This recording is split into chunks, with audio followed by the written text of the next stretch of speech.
Alrighty, ladies and gentlemen, welcome on in. It is day 2 of champs. We got winners round 1 action coming at you.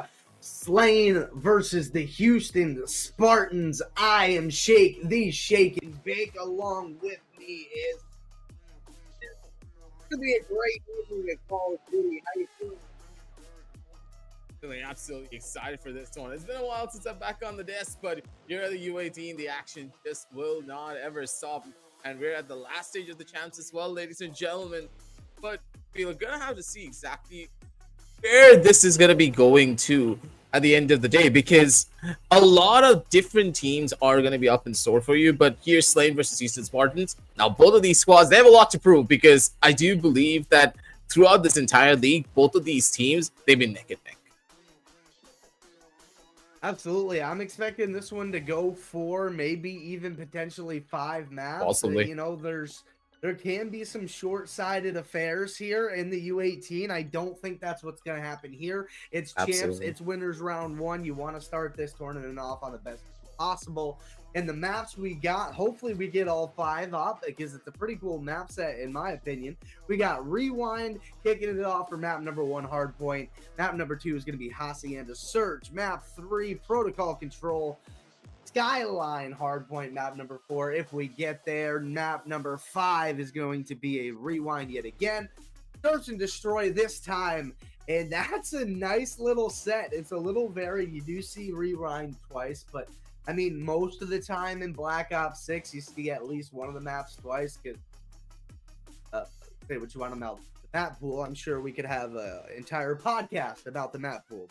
We're gonna get into the map pool. Take a look at this all here. What are you thinking early, Aggressive? I'm kind of confused about what's going to happen on Protocol, because a lot of teams really don't want to play on Protocol in particular because of how awkward the map can be. Skyline going on to Hardpoint, that's not that big of a surprise. The fourth map being one of the much more vanilla maps for the side of BO6. It's okay. But I do believe the first 2, yeah, it's all right at the end of the day, but Protocol is going to be a huge problem for either of these teams, because in the past, like, I've casted out a match of the Houston Spartans and they kind of do struggle a lot on Protocol. So I'm a bit worried on what's going to happen to them if map number 2 and map number 1 doesn't go in their favor. Yeah, I mean, you don't want to put yourself down 0-2, especially if you're going into Protocol. Another one I feel that way about, also going to be Hacienda and Vault. You really don't feel great about saving your series on either one of those maps on Control, so you're really going to have to make something happen here in the Rewind or the Hacienda. I think that's a great call out of you. If you're Houston, I mean, I've seen them do pretty well in the Search and Destroy. I think Hacienda is an interesting map in itself, and I think Spain, I don't kind of gotta lean towards them, if I'm being honest, in that map number 2. So if I'm Houston, I'm really locked in on this map number 1 now, thinking about how consistent Spain has been throughout the years. Search and Destroy.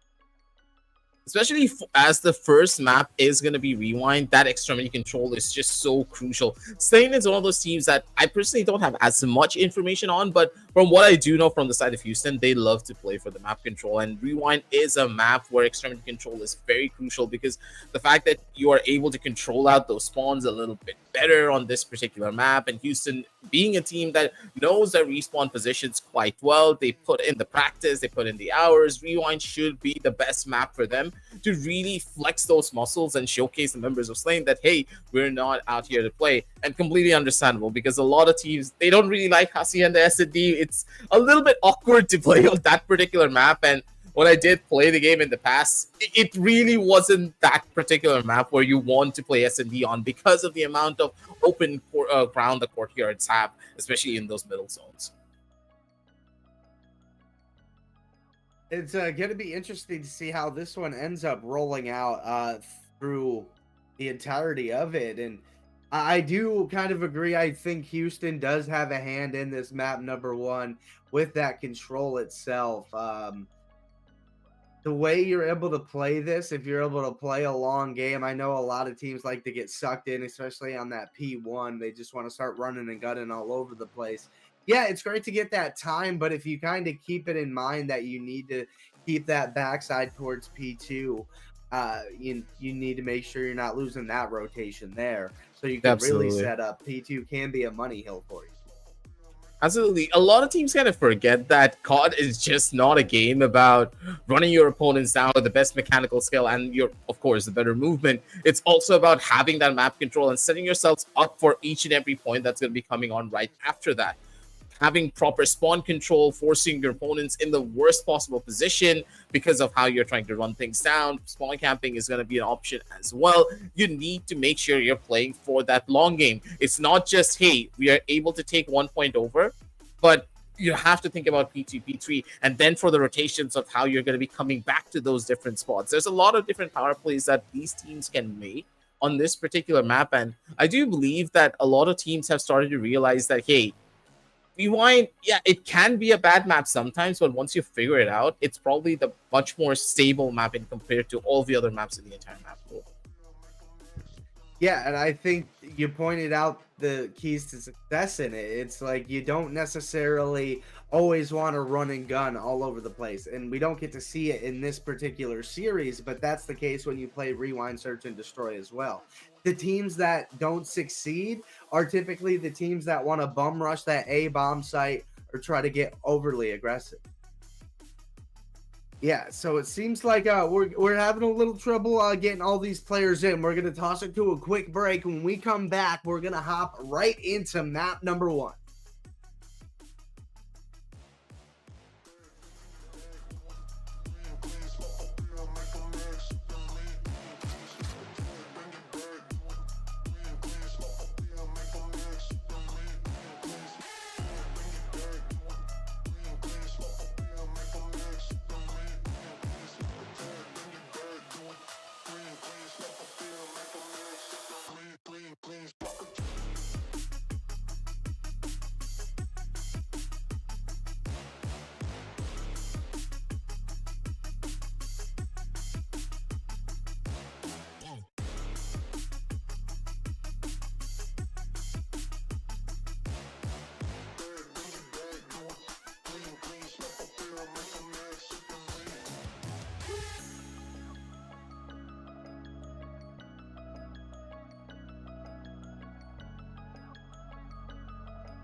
And we are back, ladies and gentlemen, already with the U18 Call of Duty League. We're going to be jumping on down over onto Rewind, ladies and gentlemen.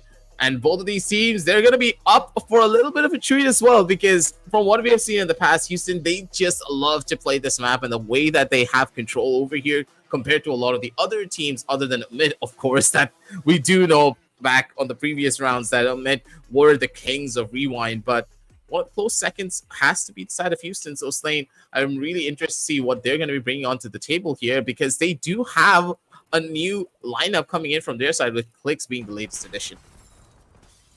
Yeah, we'll see how it ends up rolling on down. Early P1 time was getting contested by Houston Spartans, not long enough for a tick, but there's the first one through. A lot of bloods will come as well, and that's going to be all for them. All dead on the ground, all waiting to come off of that respawn. Two are picked up by Cliz, but it's a lot of early time for the Houston Spartans getting picked up. Right on through goes Slane, 2 players on the hill.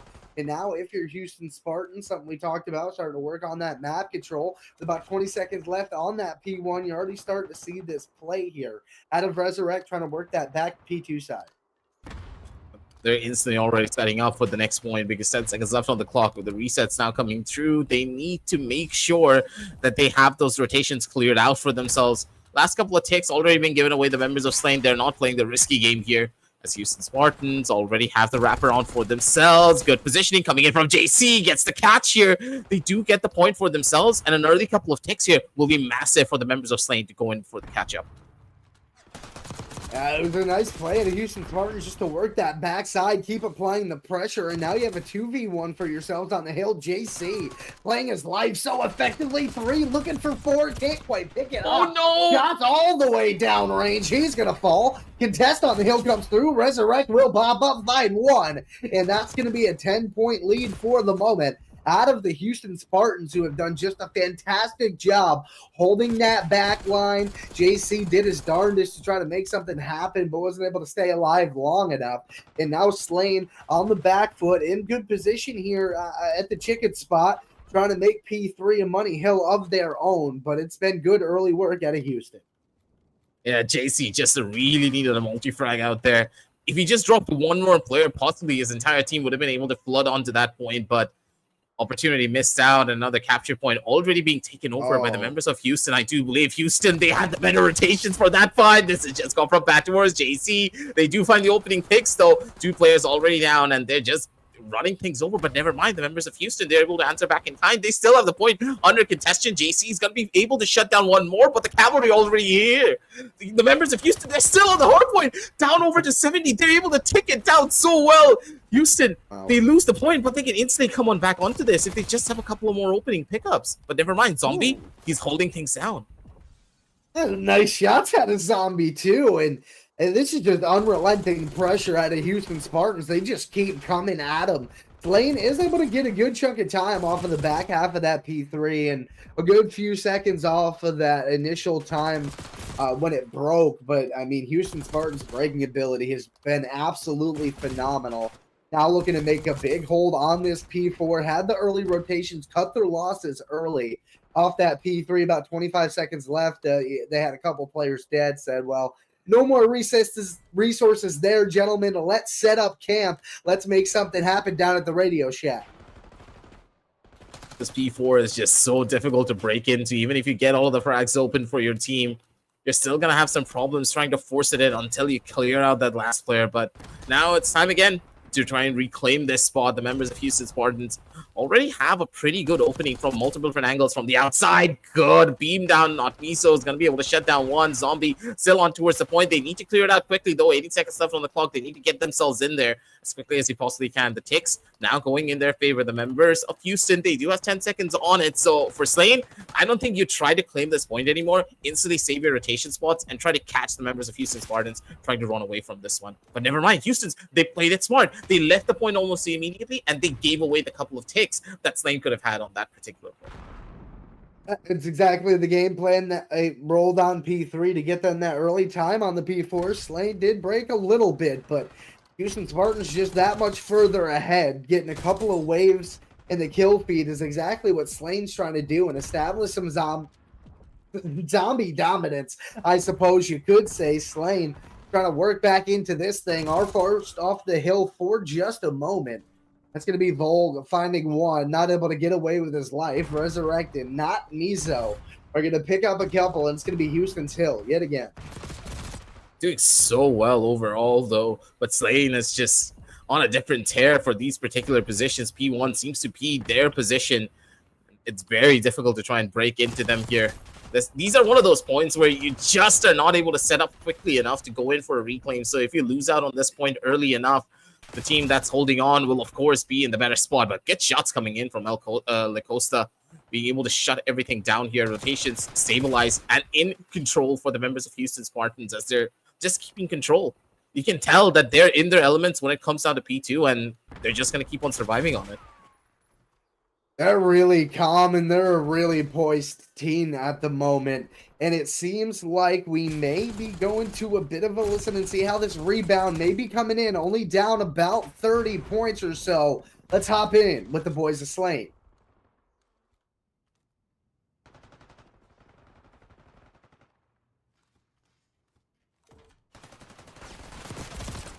Oh. I don't think we're hopping in. Or are we?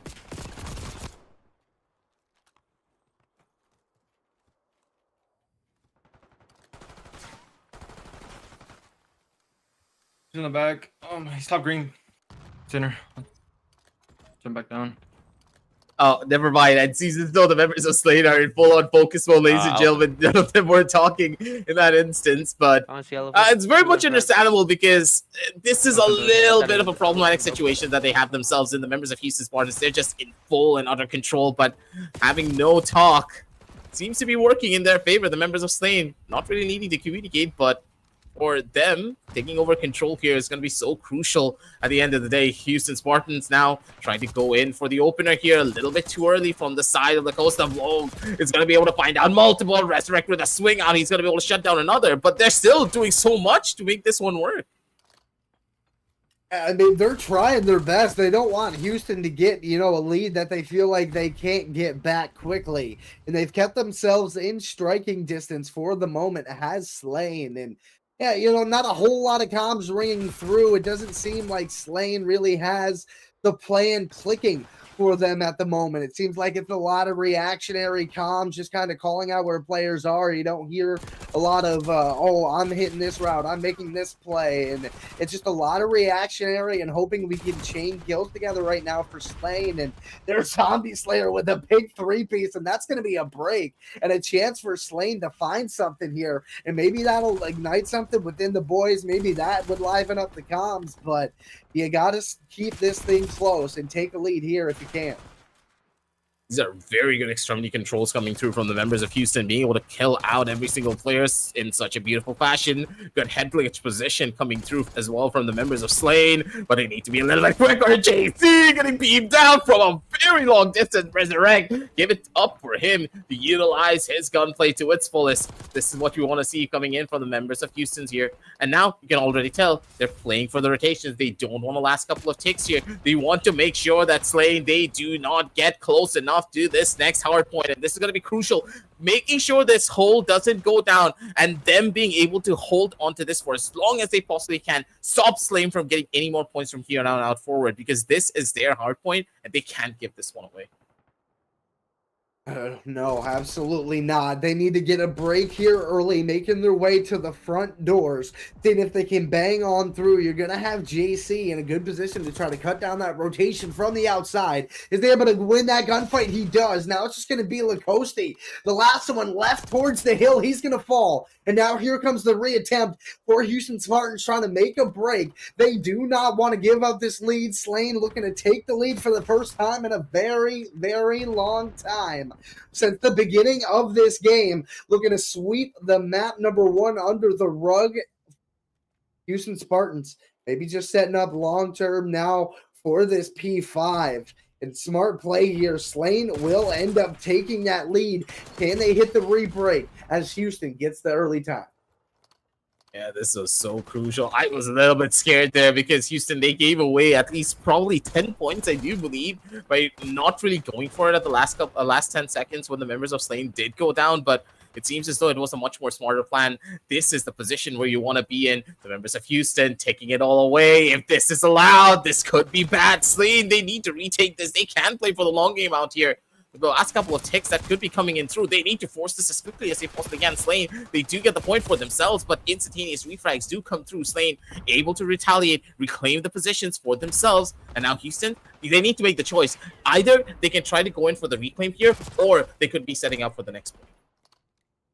Yeah, not too much time. I think with the spawns being in the position they were, you might as well just push for the last couple of seconds you can. You get a little bit of a 2-2 split out of Houston, couple of players towards mid, and you get the help up towards P5 as there was a couple of gunfights. You're just trying to get those trades so you don't lose a whole bunch of map position. But either way, Slane is control of the P1 for the moment. A little bit of a fan out to try to gain some more map control. A couple of kills will go their way as well. JC finding one.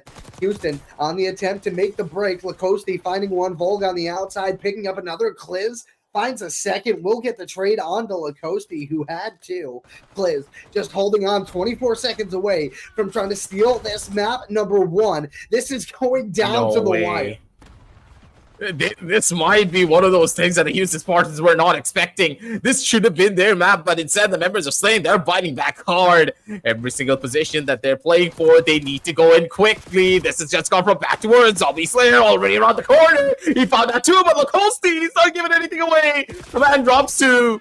And here is where the members of Houston Spartans hold. But the thing is, they need to set themselves up for the rotation because Slane, they're in the better spots. They already have the point for themselves. JT with the triple. He gets it in. And the opening is there. 5 points away. And there's no way you're going to be able to take this one over unless a miracle does happen. Lacoste's going to be able to find out one. And never mind. The members of Houston Spartans, they're somehow still alive. But the last point gets ticked away. And it is going to be the members of Slane to take map number one. A beauty in the making. This is what you want to see in U18, ladies and gentlemen, because Houston Spartans, this should have been their map statistically. But Slane, against all odds, they had the frags, and the new gun Cliz is just a force to be reckoned with. The minute Slane started kind of taking care of those rotations and spawns is the minute they started taking over in this game. That P1, not only were they able to get time, they forced that laundry side very heavily, and they got the gunfight wins that they needed to force those P2 spawns for their side.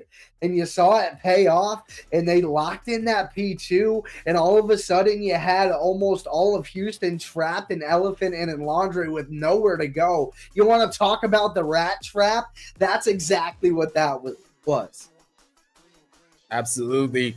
Like, it's insane how much value JC got right at the very end. Because you would think like, oh, JC, he's going to peek out. He's going to probably get like one frag at the bare minimum before he gets traded. But no, JC found 3 players and forced them back into the respawn. There is no way the members of Houston could even mount a possible comeback here. That rotation point being cut off by JC single-handedly just instantly put a stop to any plan they could have had to make their way onto that P2 position.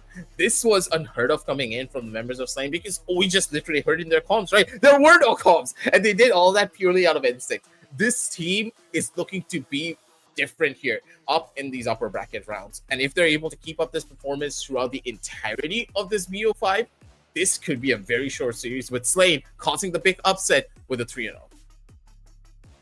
Yeah, we got a good one on our hands, Aggressive. I'm not gonna lie, this is gonna be an awesome series. That first map was a banger, and now that I'm thinking about it, that last set of rotations, well, I guess the second to last one got to. Anyway, that P3 chicken, Slane really started to take over. They split that pretty well, and then the force back towards the phone store.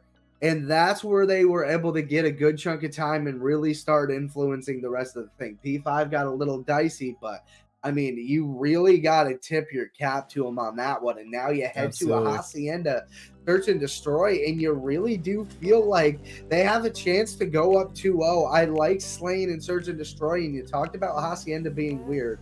I feel like this is a chance for them to take advantage. mean, this is a map where communication is a little bit more important, right? If Slane are not able to get proper lines of communication here, I don't know how this is going to work out for them. This is one of those maps that should not work for S&D, but it's also one of the little bit more of the popular maps for S&D. So, I mean, this is going to be a coin flip and a half because I can't really predict which side this is going to go to. But knowing Houston, they're a very good team that plays for the control-heavy playstyle, so S&D should be their playground. Bomb will go down early towards the A site. A lot of aggression out of Houston Spartans. Passiveness is in tow for Slane, but you got to start making some pressure forward. Shots will ring out. Nobody falling just yet. Hopping on with Resurrect, trying to watch that rotation through Spiral. Nobody hitting that route just yet, but not a bad place to watch, especially with all your teammates up. Volg will find the first blood, and looking for more, finds the second, does get traded out. Keeps the main advantage, but that's going to go to the wayside as well. And now we're down to a 2v2. Resurrect up in the 1v2. Cliz just going to go ahead and try to stick that defuse. JC hunts, JC kills. And that's going to be the round. Slane will take it. That really came down to the very last second too, Shake. That could have been pretty bad for the members of Slane. I was like, there is no way they win this, right? Because of the way that the members of Houston Spartans were set up at the very end, but it's just the story of JC, right? JC's just able to find those opening pickups that his team needs in a lot of these rounds, being able to be that anchor for the team. And then there is Cliz. You have to give it up for the new kid here. He's just sliding in, and he does not care. He will be that opener. He's going to be the player that allows the much more of a veteran presence like Volk to just really come through and shine the brightest. They are a team that is communicating on a different level. They have that synergy, that unspoken synergy between one another that just keeps on working. It seemed to really shine through at the end of the map number 1, looking good. Map number 2 early on. Hacienda looking strong. P bomb site is pretty much fully open, but down a player, you don't want to get too aggressive. I understand that. Now you're going to have a lot more action over here, and you're going to get the gunshots from Resurrect as well. So that's going to stall your plans for the moment. JC going to step right on up to the challenge, try to take him down. The presence through mid's going to come through, and that's going to switch up these players from Slane. You can't all look in one direction. You got to make sure that you're fanned out and ready for these pushes now that you did take the time. Oh no, the timing. You talk about that play at a Resurrect. Oh, that could have been bad. A player was already trying to make a rotation in towards the back here, but Volk trying to hold on strong. The shots are just so good coming out from this one mechanical player from the side of the team. And Slane, now that they have full control here, 2v3 now across the map. Plan, yes, it's going down, coming in from JC, and they're going to be able to do so much with this one. To at least get the bomb down. Volk, he's going to go down as well. So now it's a 1v2. Zombie Slayer picks up one. Massacre right from behind will give the back shots and send them to bed. And that's going to be a 1-1 in this one. Here's a little bit of a replay here for you. It's not rewind, but we'll give you one here anyway. The trade's going back and forth. Massacre was just looming in that P1 fountain area. Gets the good timing onto Zombie Slayer. Plenty of time for the defuse, and then leaving it up at 1 apiece.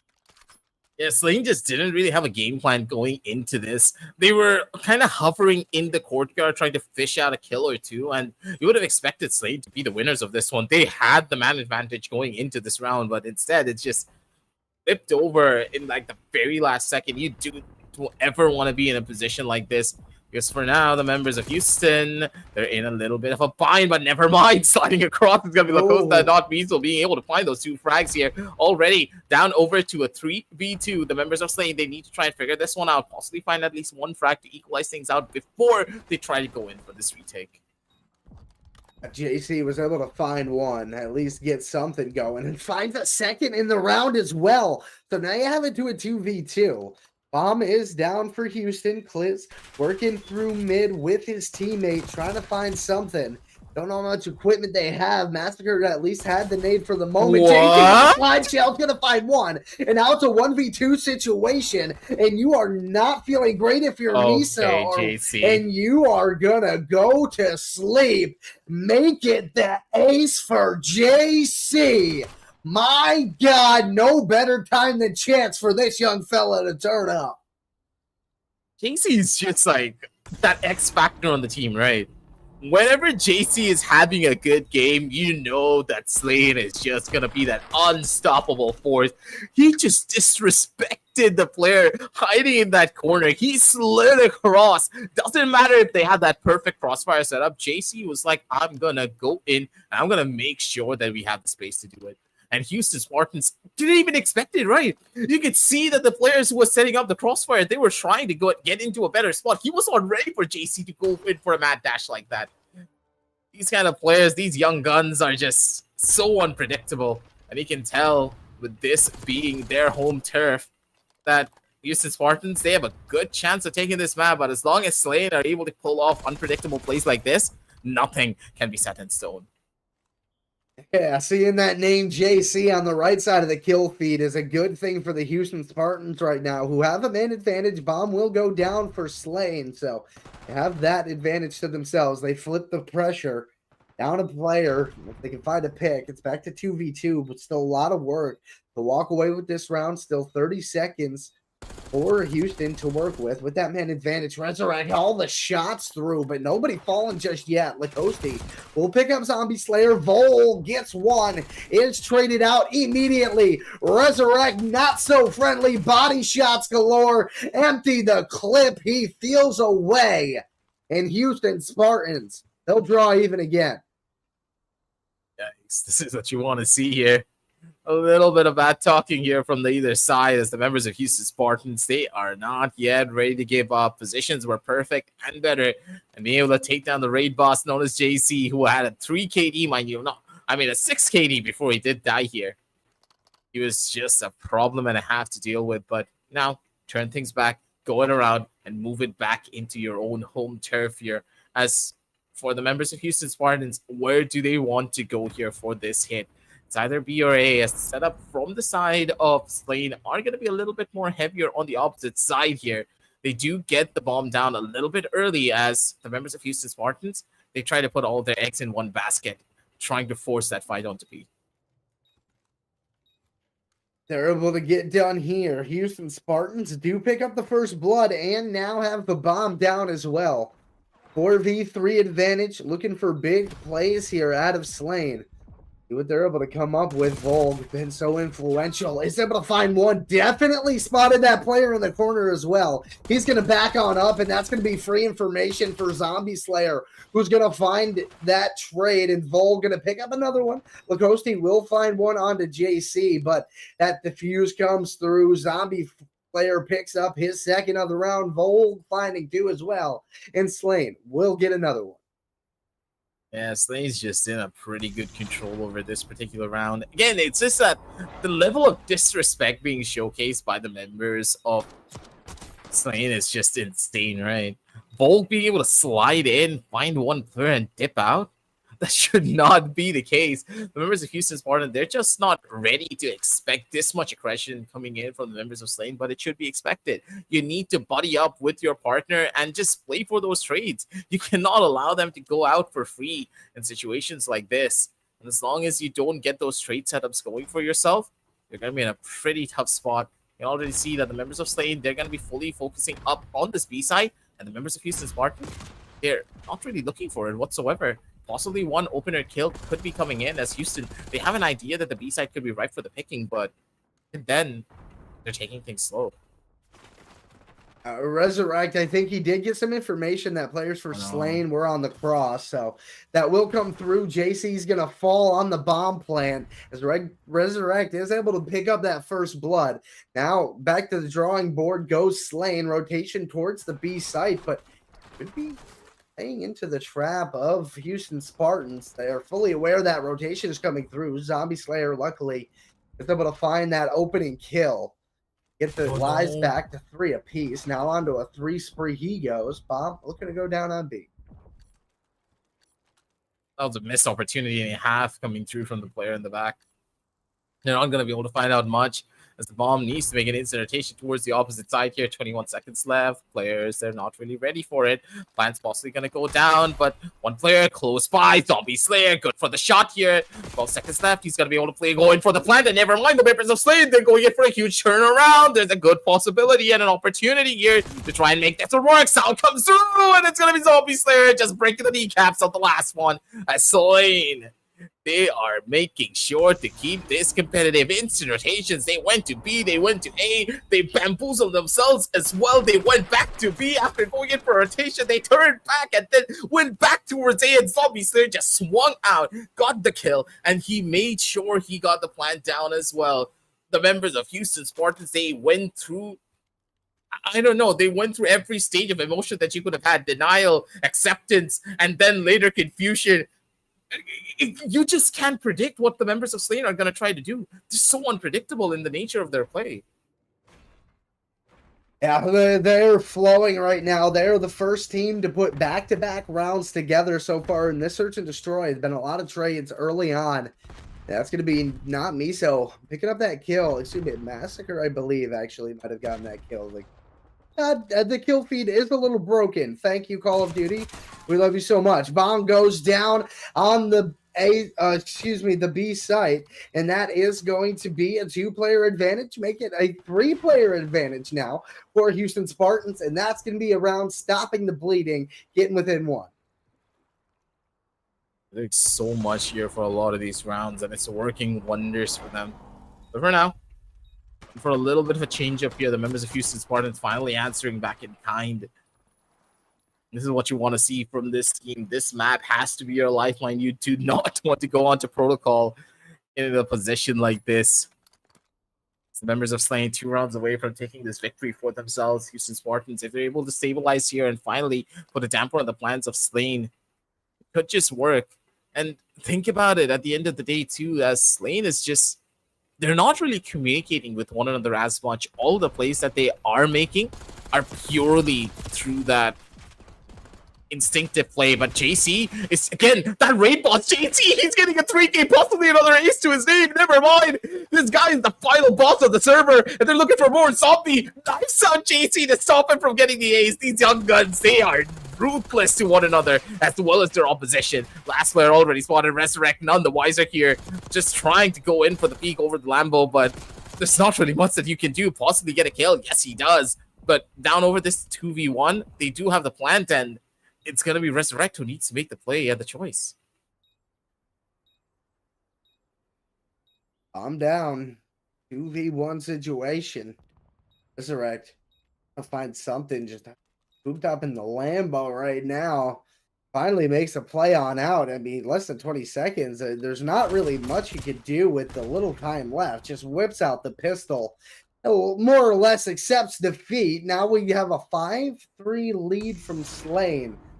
Looking like they could be taking a 2-0 lead in this series. And, you know, with how competitive that hard point was, Houston Spartans, they're struggling a little bit here in the series. And this is not something that you want to see coming out from them either.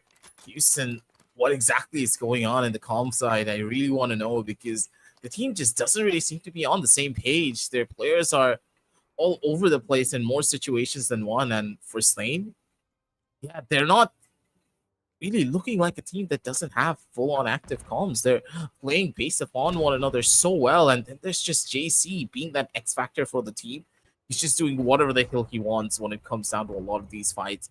Him being able to find multiple multi-frags here on S&D, mind you, in Hacienda, it's very difficult to do. Yeah, you're not wrong about that. Let's see if they're able to make a difference here. RCXD isn't really going to come through for you. Liz, I think that's a self-nade. I'm not really sure what happened there. Either way, we're at a 3v3, bomb in hand for Houston Spartans, and they're starting to feel the pressure of this search and destroy, knowing they could go down 2-0. It's a 3v3 situation. Nobody really wants to make a mistake, but the longer you wait around, the better it's going to be for the defense. You have to get that bomb down eventually. And Slain, they're staying poised in the positionings that they have. A couple of shots go towards Cliz. Not going to take him down whatsoever. Try to gain a little entry. Not going to find it. Zombie Slayer picks up a kill on Resurrect. Not Miso, the last player alive now. Down in a 1v3 and Slain will go up 2-0 with a clean 6-3. This is... I don't know what to say about this, because the way that this map has panned out, I'm very surprised. The rotations were just so much more better coming in from the members of Slain. They had better control, they had better positioning, and then there was Zombie Slayer who just played the map to perfection. He had constant control on every single angle on this particular map, not allowing the members of Houston to get out of a chokehold even if they tried. They had to invest so much utility to try and kill out Zombie Slayer. It was insane. And even through that utility, Zombie Slayer just kept on winning their gunfight. The confidence on this team is sublime, and this is the level of confidence that you need to be here in the upper bracket of these champs. They want that one-way ticket over to that grand finals, and you can tell that this team, they're gunning for that. Yeah, absolutely. Every bit matters, and that's kind of something I touched on in the winners round one. It's a great way to kick off your weekend here. Just get an establishment of some success as early as you can in this tournament. Sure, doesn't always help you out later on, but you know, the shorter your tournament, the better it could be for you. You don't have to, you know, stay on as long. Give your hand a break, give your brain a break, just kind of chill out a little bit. Have some time to check VOD if you want, while other teams are kind of still grinding it out, working that mental, working those hands. There's a lot of benefit to getting that ugly work done early. Absolutely. You're going to need to see what's going to happen on map number 3, though. Protocol is going to be a tough one for the members of Houston Spartans. But then again, the last time I did check on Houston Spartans on this particular map was a pretty long time ago. It's been like, what, a couple of weeks? So maybe they've gotten a bit of a chance to really work things out. And map number 3 is already started, ladies and gentlemen. We are not going to be wasting any time jumping on down onto the third and possibly the final map here if the members of Houston Spartans are not able to go in for a proper setup here. But then again, it's just, this is going to be tough, because after 2 tough losses in map number 1 and map number 2, map number 3 is going to be a pretty big show, because Houston Spartans, they either have to go big or going to be the ones to set back down over into the lower bracket run. Let's just say you don't want to be on stream twice tonight, Chad. If you're wondering who's up next, the loser of this series will be playing Atlantis in the losers round number 1. So we're going to follow whoever loses this series, and had a little bit of a technical issue. So we're going to get a second here while we get map number 3 loaded up. I toss it to a quick break, chat. Don't go too far. We'll have map number 3 soon.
All right, I told you it wasn't going to be long, and it wasn't very long at all, and we're in map number 3 already. Not Miso picking up an early 2. Excuse me, I believe that may have been Massacre.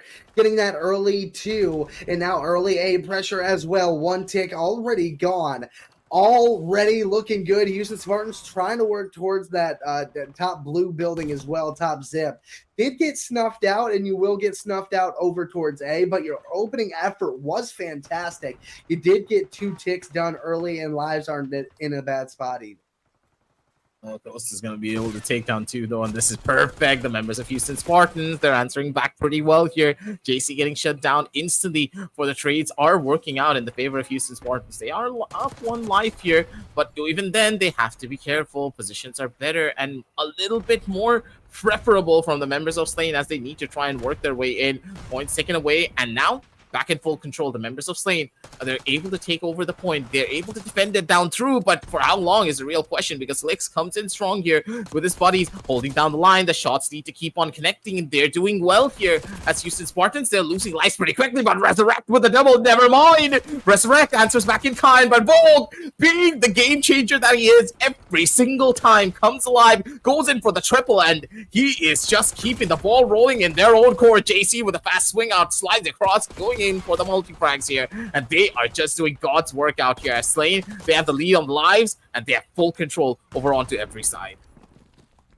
Yeah, and that nade was not so great for Miso, unfortunately. He's going to fall, but you do still maintain pressure on A. And these 2 teams are absolutely duking it out. And I think Houston Spartan feels a lot more comfortable in these respawn modes. Weren't able to drag it across the finish line in the map number 1, but looking good early in the control so far. A site gone. We'll see you in the next one. You're down about 2 lives. You got 1:13 on the clock. JC locking down that bottom blue locker area. Now hopping down spiral stairs. Maybe check out the Bat Cave, see what Batman's doing tonight. Yeah, he's out fighting villains. There ain't nobody there. And there ain't nobody near that B site for Houston Spartans either. And those lives, they're starting to be an issue. Yeah, Houston Spartans, they're probably going to be done for here if they're not careful. Zombie Slayer just slides across. Good aim coming out from him to go in for those kills. Last 3 players remaining as the members of Slain. They are just in full control, but they're still losing out on a couple of lives here. They need to be careful. Lacoste still causing issues as per usual. If you allow him to go in for the shot, Zombie Slayer going in for the final blow. 1 more player remaining. And it's all up to not Miso to maybe pull off a miracle and a half. To kill this many players is going to be a problem. And with time ticking away, there's no way they're going to be able to hold for long. Done and dusted. Last player already spotted through. The shots come in. And it is going to be Slain to take the victory for round number 1, ladies and gentlemen. Not that big of a surprise. Again, the members of Houston Spartan, they just don't really like this map. Like, it's understandable too, right? This is a blast for the past for me because this just goes all the way back. This map just has too many flaws and too many problems to be a control map. I don't know why they even chose this map to be a control map, because there's too many different positions that you have to worry about. And every single point that you do stand on, there's like a heaven staring at you from above. Like, where do you go? Do you look at the entry points onto these control points, or do you look up into the sky? You don't know where to go. Yeah, you got to look everywhere, and that's why something we talked about plenty throughout this series is communication is so vital inside of Protocol, and that's going to be a Hosty ripping off an early first blood, and it is very defensive heavy on Protocol. You've seen a little bit more success offensively since they moved the B site up towards the P2 area. You're able to make that rotation a little bit easier. If you get that 4 dead, you can really get something cooking over at B, but it's certainly defensively favored still, and it's not much to be said. Will something change here, though? Slain down on lives offensively. That's another similar trend you'll continue to see. Blizz & Co trying to work something on the B side of the map, not able to get the kills to get that map pressure. But you draw enough presence over towards that side, maybe it opens up towards A, but you need to get some kills. They need to get themselves onto the point as well soon enough, because you can tell the members of Slain, they're giving away a tiny little bit too much space here. With time ticking away, they need to get themselves back in, running down the clock to the very last C here. Already the pressure being established quite well as the members of Houston Spartans. They need to try and reclaim this, but Volg is just such a difficult barrier for them to cross. The shots just keep on connecting, coming out from this one man. Bliss in towards the back end corner, playing the head glitch out beautifully. He's playing for time, and he's making sure that the members of Slain, they're in utter and full control. A site just about done. Volg onto a 5 spree. He does get taken down finally, and you do stop the tick. For the moment, if you are Houston Spartans, and you'll stop it yet again, if you can clear the progress on that tick, you'll feel great because there's less than 20 seconds on the clock, and if you're slain, you're going to need to make it to this hill in a quick hurry. Resurrect finding one player up top white, really not able to make a push towards the hill just yet. Teammates are able to get towards B just to stop the clock with less than 10 seconds. One tick looking to come through over towards B, but bad news, you only have one player there. Just trying to make a one-man stand. 2 players will chow on the defense, and that's going to stop it. But meanwhile, progress continues to flow over towards A, and that is a good play out of Slane just to get the attention off of that A site and gain that extra minute. But the problem now, Aggressive, you got 5 lives. Yeah, this is just like pretty bad coming in from the members of Houston Spartans. They just can't really do much. And I like the fact that Slane just played in for the time right.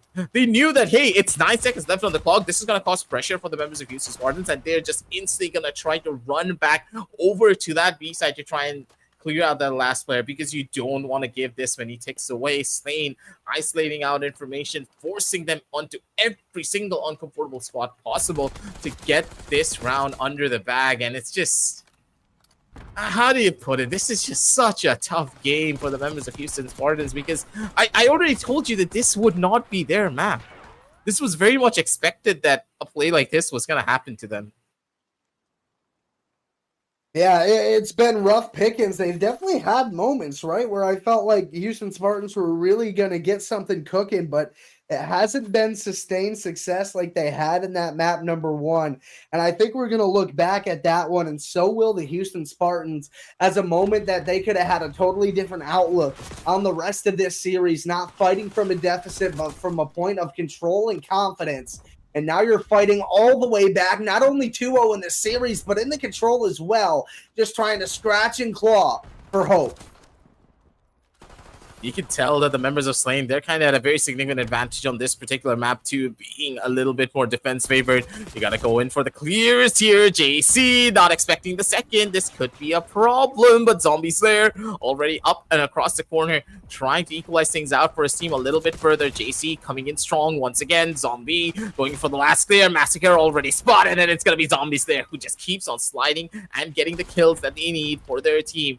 1 minute left on the clock now. The lives not really as matter just yet, but as long as the members of Houston Spartan are able to mount a good strong hold and a comeback going into this point for the reclaim, they have a lot more to play for.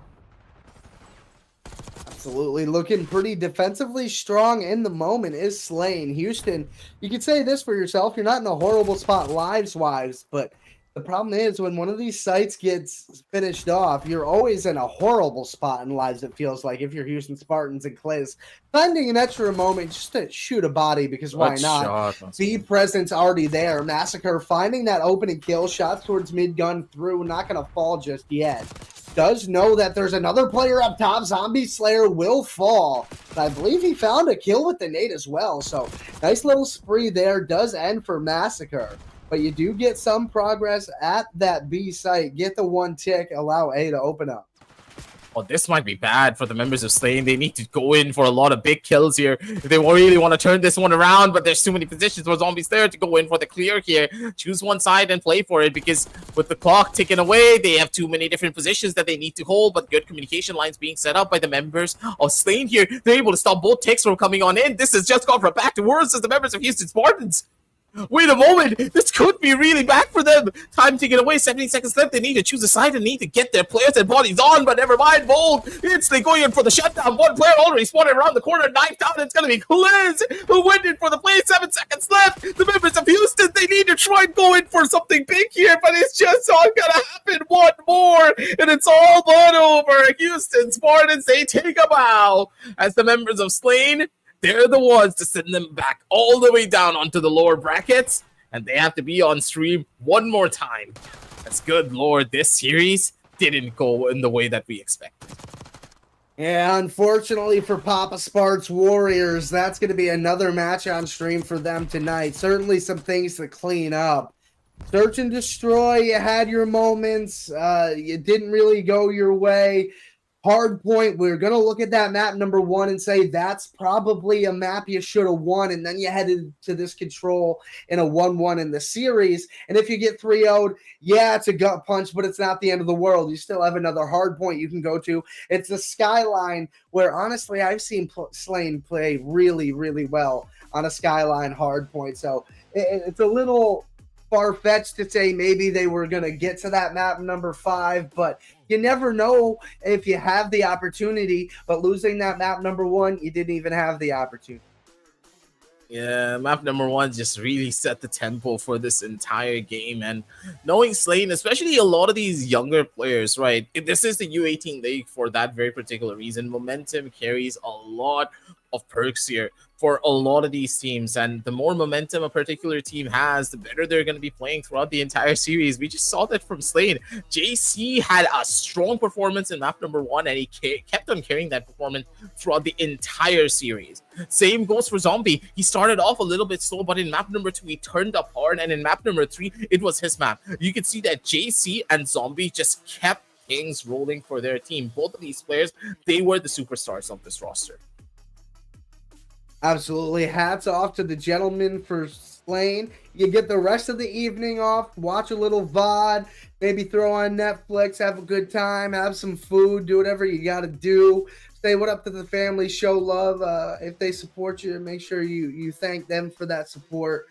That's always important. Show gratitude to those that support along this crazy journey. But yeah, folks, that's enough of the yapping for the moment. We're going to toss it to a quick break, get this losers round 1 matchup set up. We're going to have Atlantis versus Houston Spartans right after the break.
Alrighty, ladies and gentlemen, we are ready for losers round number 1 action here on the U18 Championship weekend. I'm Shake, the Shake and Bake, joined by Aggressive in the booth. We got Atlantis versus the unfortunate losers of the previous series, the Houston Spartans. How you feeling, Aggressive?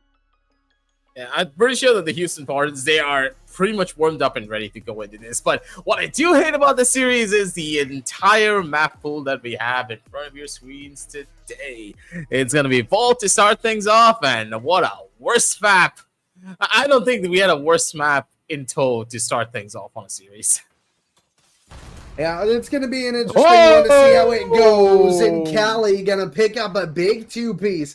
With that nade right off the rip, getting some early P1 time is going to be the side of Atlantis. Are they able to hold and sustain some momentum here? That's going to be another 3 dead in the feed. Anthony and Squid finding a couple on through. You got Seb and Cali as well for the side of Atlantis. And then you got Not Me So, Lacoste, Massacre, and TH on the side of Houston Spartans. And that's a clean 4 dead for the Spartans with a good chunk of time left on this P1. And guess what, Aggressive? They got P2 side as well for now. Absolutely. They're in full control here pretty much, and all around as the members of Houston Spartans. They are able to retaliate pretty well. Go in for these instantaneous rotations. Make sure you're all the way across to the other side of the map. Good shots coming in from Not Me So, though, all the way flying. He's going to be able to track things out beautifully from the underside of the vault. They are going to be able to catch out a little bit of a rotation here. They are trying to play for a little bit more on those long games here. The members of Atlantis, they need to try and figure something out here quickly because time ticking away and the points not in their favor. As now the members of Houston Spartans, they're in the lead. On the hill they go, getting broke at the moment by Atlantis, looking to take that lead right back. They have the back line in their hands. Are they able to find the kills to get anywhere with it? Massacre with a 3, TH fighting 1 in the back, and that's going to be a clean sweep through the hill for Houston, who's going to take that lead, look to push up the map just a little bit. P3 is looming here in less than 20 seconds. P4 rotations are going to be what's important here. Yeah, I know we're making our way towards P3, but you're going to want to play that top art and work those back spawns now.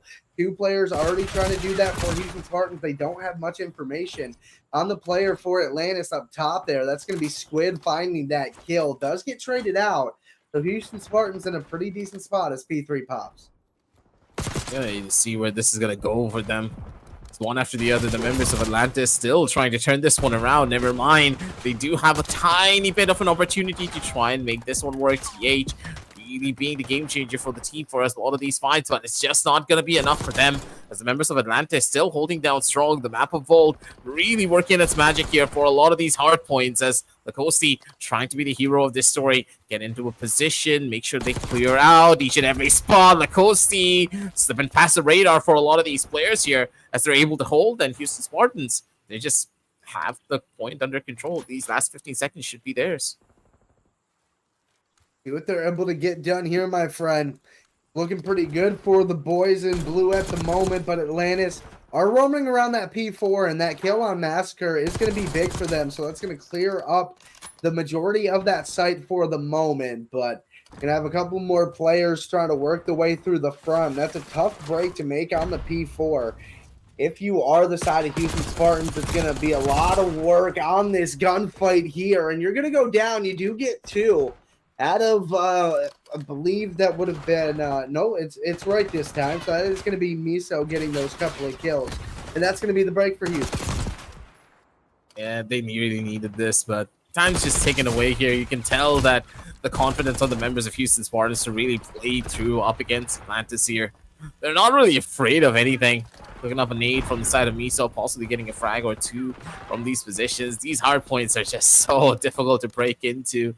A lot of teams are not going to be able to do anything here. Whoever takes this point first, they're just easily going to be able to hold the inner position. 2 singular spots that the players can even come out from. It's just like that hard point's over. You just need to play for the next one. Whoever gets that point is just going to be able to hold down for it forever. P4 is probably one of the largest money hills I feel like we have in this entire map set, and it was taken advantage there by Houston, who now have a 58-point lead. And things are starting to get late quick for the side of Atlantis now. Needing some big kills, trying to get that re-break. Squid and Cali will combine for 3. Not that they'll stay alive on the hill just yet. Squid will come up and get the trade onto Lacoste after finding 2. Anthony trying to find up another one onto TH. He is going to get taken down. So it's going to be Houston maintaining that hill pressure for the moment, staying alive. Not Miso and Massacre. They'll duo up. Pretty much at full control once again. 30 seconds left. There's no way to do anything here. Lacoste just slipping and sliding across for these last few kills. The man, the myth, the legend to go in for the shot. CH coming alive here for the plays as well as for all the members of Houston Spartans. They're just under full control. This map is theirs and they're just going to keep on playing to their strengths. Doing a good job so far. Trades go through and out the kill feed, and now you get a couple more out of Massacre and TH, and that's going to be another clean sweep. But you do have those spawns in the back, and that's going to be good information out of the side of Houston Spartans to know where these players are. Now just trying to win some of these gunfights, and that's going to be Atlantis stepping up tall to the task. Callie and Anthony find a couple. Anthony does get taken down, but Callie will find another one. Seb around the outside, going to pick it up and allow Atlantis to get a hold of this P2, try to work back into this game ever so slightly. It's going to be a tough one. As long as they held down on that P2, it's going to be working out wonders for them. But for the members of Houston Spartans, they don't really need to try and fight into this anymore either. They can just play for the rotation if they want to. And it's going to be able to find a bit more of a better position for his entire team to cut down over onto the rotation. But you can tell that with the last couple of points being given away, the members of Houston Spartans, they do have 166 on the board. But the thing is, the members of Houston Spartans, they're still able to capitalize. Look at the positions that they have. As not Miso, they're going to be able to do so much. But now we're going to be jumping on down over onto a listen in from the side of Atlantis to see exactly what the game plan is to try and mount a comeback here.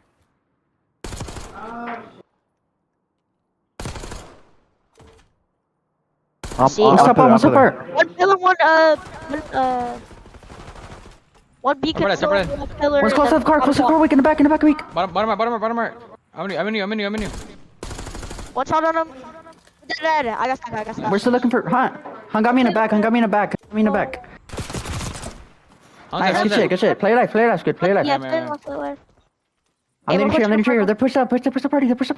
Go see that. No, one's mid. Got me mid. No, one Got me mid. You have to play last good. Nice, good shit. We spawn here. We got spawns. Also. Out of that.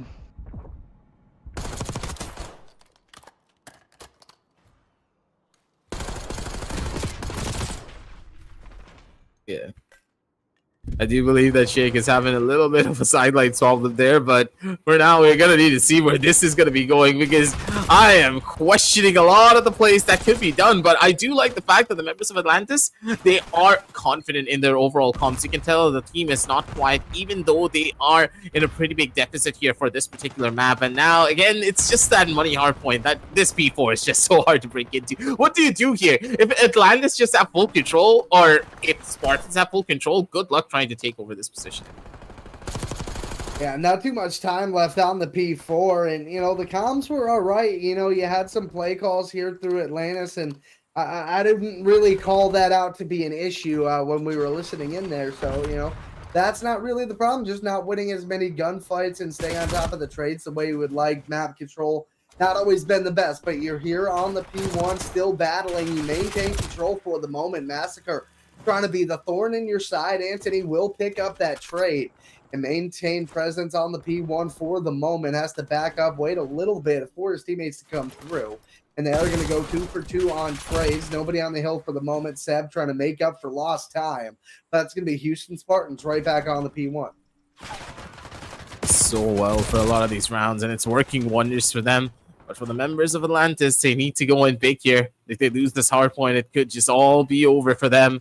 Still a chance, though, as Massacre doesn't really spot out the player. Tiny Cali just stuck around the corner. He's going to be able to survive. 10 seconds left. The members of Atlantis finally showcasing some signs of life to their overall setup. As Houston Spartans, they take over the last point because Atlantis, they give this one up to try and establish a little bit of a better rotation for this next one. That might be what they're trying to do. It's working so far here on the P2. For the side of Atlantis, still down a considerable amount, but you got to work hard and get back into this game. Still fighting their tails off. 3 dead in the feed. Seb and Squid finding 2. And that is going to allow Atlantis to try to get over that 150 mark. But that's going to be a kill out of Massacre. Traded out luckily by Cali. So Squid on a force spree finds his way onto the hill. Spots the 1 player in back. Massacre and his friend, the Toasty, all the way in back, trying to get shots up towards Cypher Nest, but TH is going to take care of that player and Seb. Gets traded out, Callie Anthony, but it is going to stay Houston's hill for the moment. Squid will take care of that. A couple of seconds on scrap here. I think if you're Houston Spartans, you may just back on up, play that P4 side, but looks like a couple more for presence as their plan.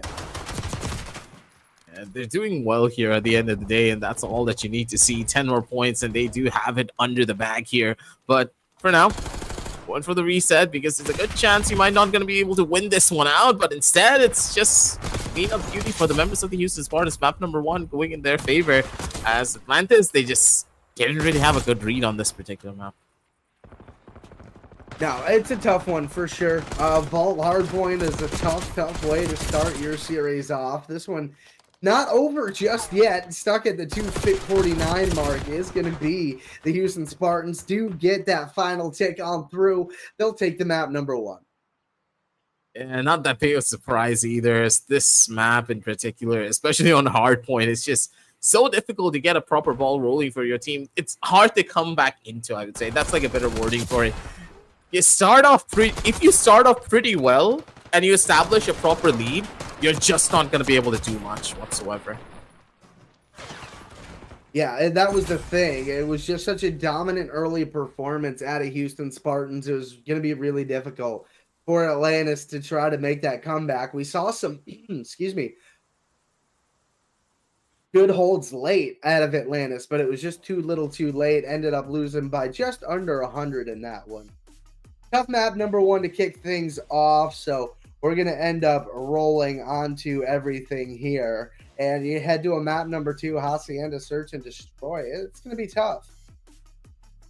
And we're going to need to see what's going to happen in map number 2 because we're dropping on back onto Hacienda, ladies and gentlemen, for the S&D. So from what we did witness, the members of Houston, they struggle a little bit on these non-respawn game modes, so S&D might not be their strongest suit, but from what we did witness, the gunfight capabilities of the members of Houston Spartans just far outweigh a lot of the comp potential that the members of Atlantis have.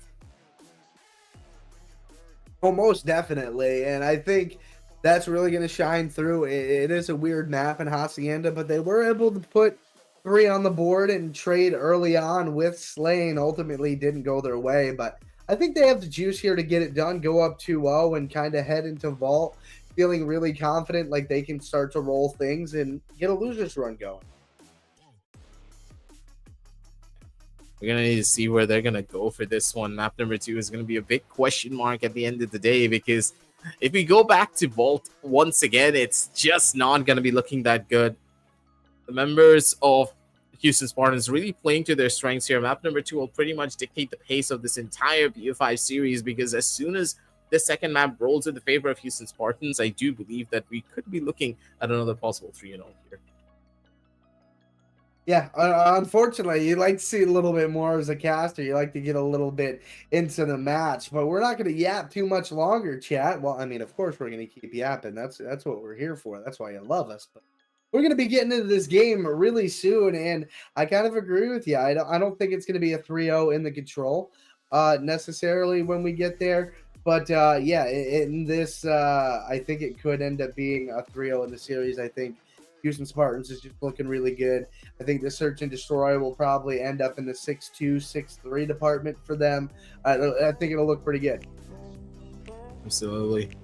We're going to need to see where this particular map is going to go here. Search and Destroy, a really difficult game mode for a lot of these young teams here. But then again, it's always have to see those first initial fights. I do believe that the first round already happened, and Houston Spartans, they got the first round in their back already. Or all right.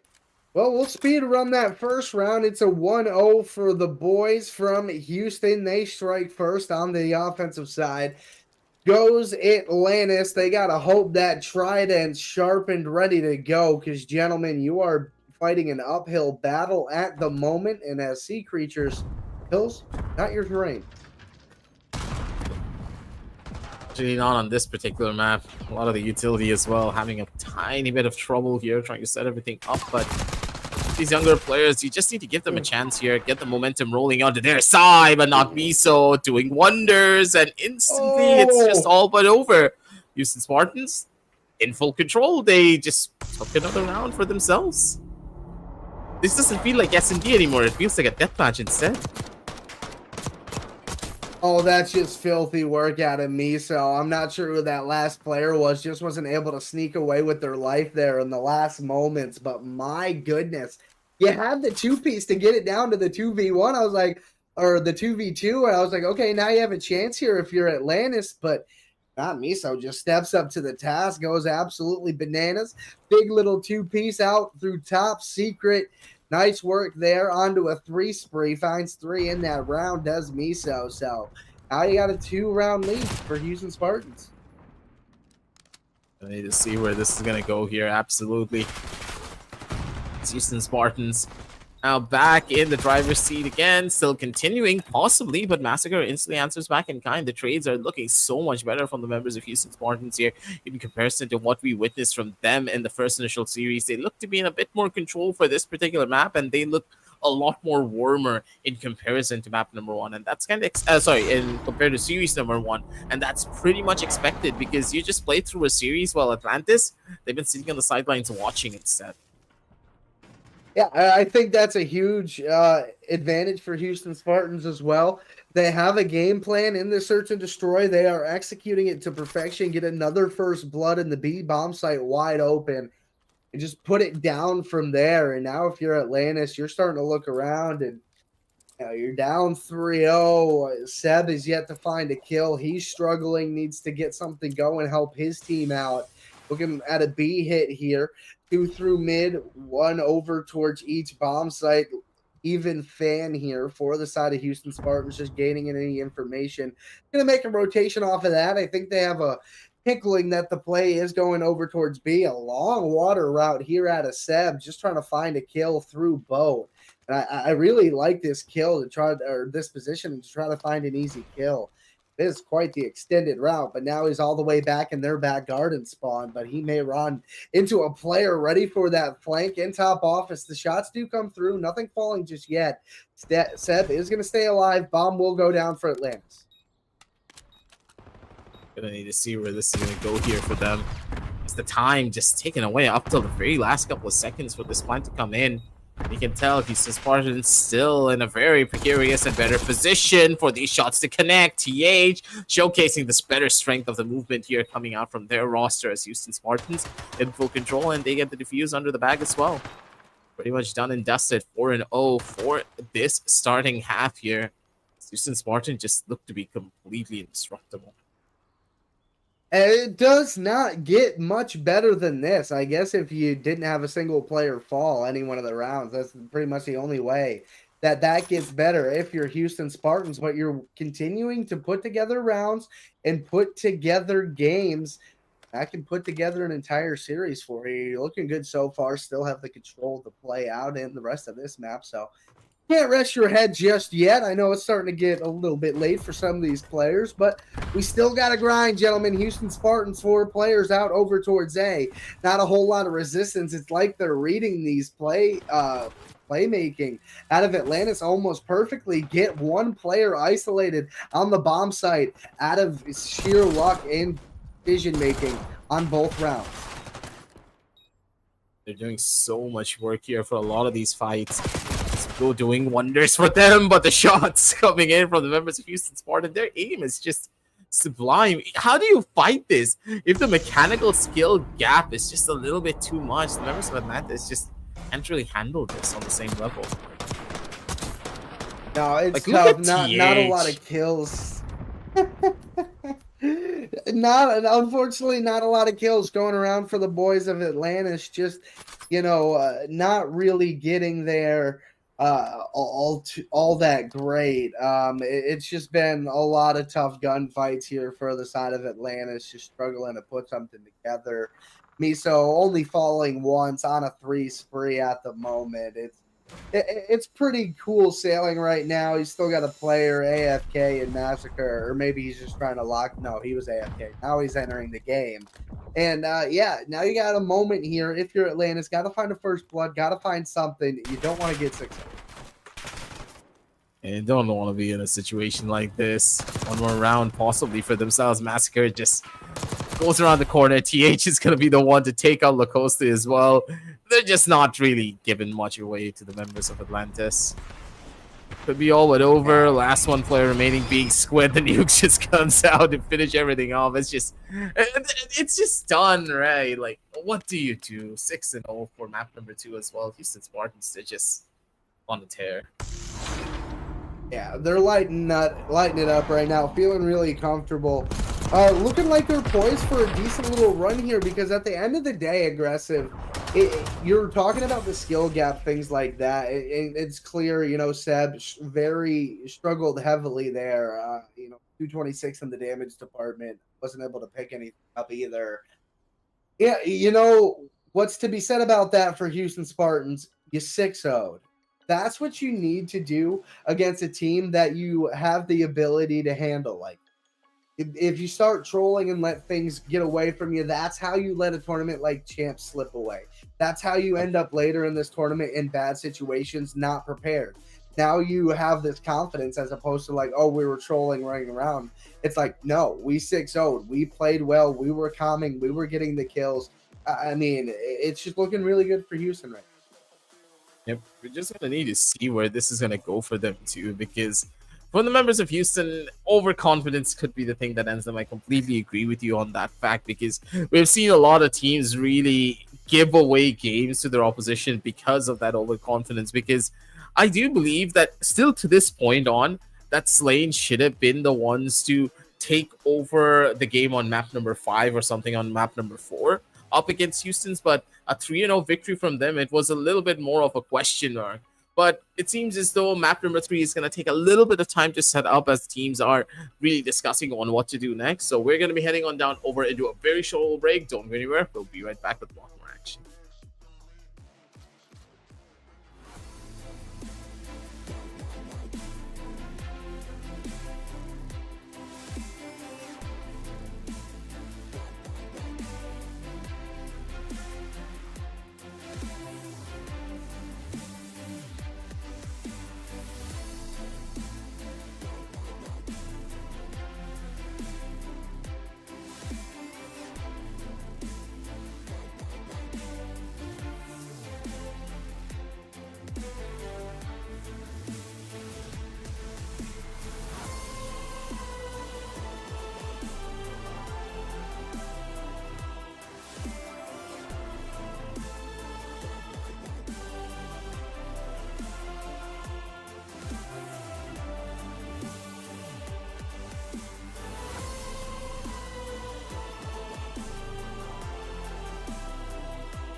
All Alrighty, ladies and gentlemen, welcome on back. It's map number 3 time. Could be the decisive one. A 2-0 lead in the series for the Houston Spartans. We got Atlantis versus them boys. And you got on the defensive side, it is going to be Houston Spartans in the moment, trying to find something, get this momentum stopped. One tick through already for the side of Atlantis. One tick already through, and there you go. All right. Oh, by the way, ladies and gentlemen, just so you know, the names are going to be flipped over. The members of Houston Spartans are on the right side, and the members of Atlantis are on the left. Just to clarify any form of confusion, ladies and gentlemen, we need to make sure that everyone knows this. Because of how fast the game really started, we couldn't really fix out the issues on that end, but what we do know is the names from the side of Houston Spartans. That's all fixed up and ready, ladies and gentlemen, as the plays are already being made. And Massacre, he's just causing a massacre to happen on the hard point. Yeah, stopping that momentum for Atlantis for the moment, down about 4 lives. It's something you want to keep in the back of your mind here if you're Atlantis, still working on that A point. You have clearance for the moment. Houston Spartans still ganging up, trying to get that top cat control. Going to be so important. Massacre, unfortunate teammate there. Going to stop that presence. Just going to jump on Hale, trying to make something happen. But not much is going to happen there. Less than 15 lives left, but a minute 30 for Atlantis. Try to work B. Let's see where they're going to go with this one, too. A little bit of a positioning gap coming through from the members.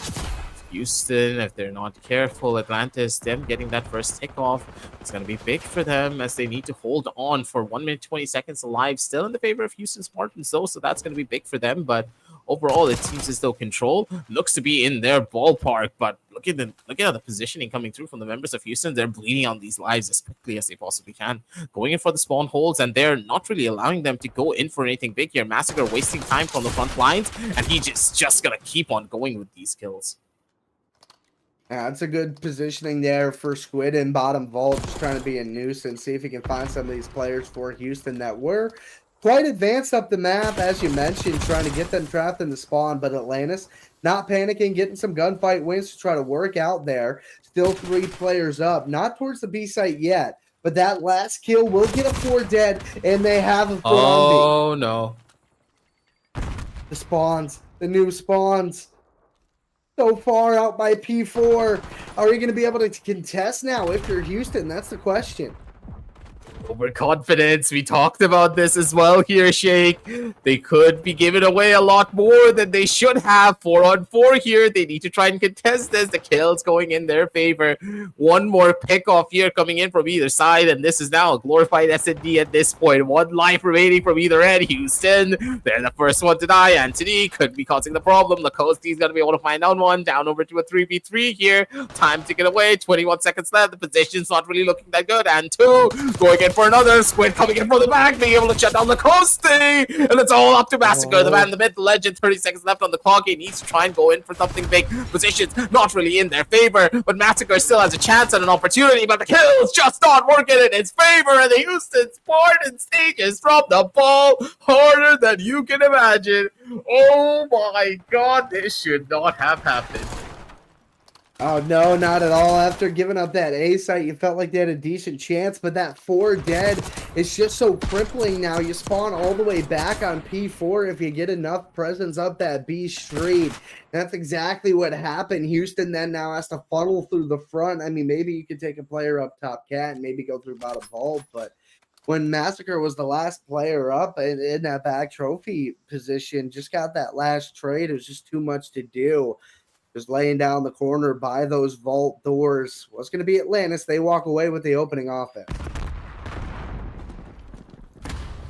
Doing so much in a lot of these rounds. This is what you want to see here, but still a chance here.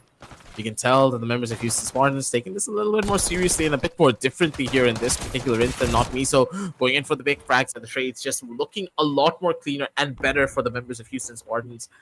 arguably they are a lot better of a team when they are the ones who are initiating a lot of the fights on the attack, not as strong on the defensive end, but still they need to survive and go in for a bit more of these frags because lives advantage, is still in the favor of Atlantis here. Atlantis looking pretty good on the control. I guess it's never too late to wake up and smell the coffee and get something going for you. Can't have that reverse sweep if you're not down 2-0. Magic starts with the face of adversity. That's exactly what Atlantis found themselves in, now trying to stop this offensive presence that Houston Spartans has got towards this A site. One tick already gone, working on the second. Massacre trying to flow on through, gets the kill. Top cat position will take him down. Anthony coming out on top of the trades for the moment. Callie with the chow onto the point will take that player down, clearing that third tick of progress off, but 2 already through for Houston. They're doing so much in a lot of these fights, and that's exactly what you want to see here. Lacoste missed out on the shots here. Anto is going to be the one to shut him down. Instead, lives bleeding through for the members of Houston Spartans. They are down by 3. This is not looking that good for them with 42 seconds in. They are going to be able to get the point at the bare minimum, but even then, Houston Spartans, they need to make sure they don't give away a lot of these lives anymore. I mean, you get a 4 dead, the round could be over. There's 3, 1 player, Squid. Him staying alive there is just so massive for the side of Atlantis to try to work back towards this B defense. 1 tick looking to already come through for Houston Spartans. Looking to come alive. Top art taken care of. That's a big 3 dead. Massacre able to stay alive. That's a massive kill. Not able to do much more with it. So you do stop the bleeding if you are Atlantis for the moment. 1:30 to still deal with, but live starting to become a problem here for Houston. What? Only 7 now for them. I mean, it's only a 2 of a separation, but it matters to get those lives to the hill.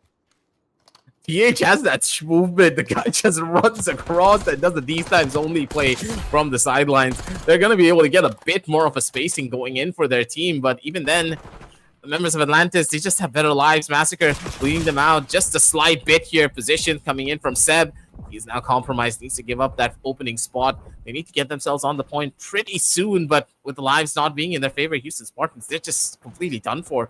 As long as Seb stays alive in this one spot, they just can't get themselves onto this point anymore. Callie's going to be able to shut down too. It's all up to the last. It's up to not Miso to try and go in for something big, but looking at the positions from all the members of Atlantis, he's instantly going to be traded. It's a 2-0, and Houston Spartans, they're just falling.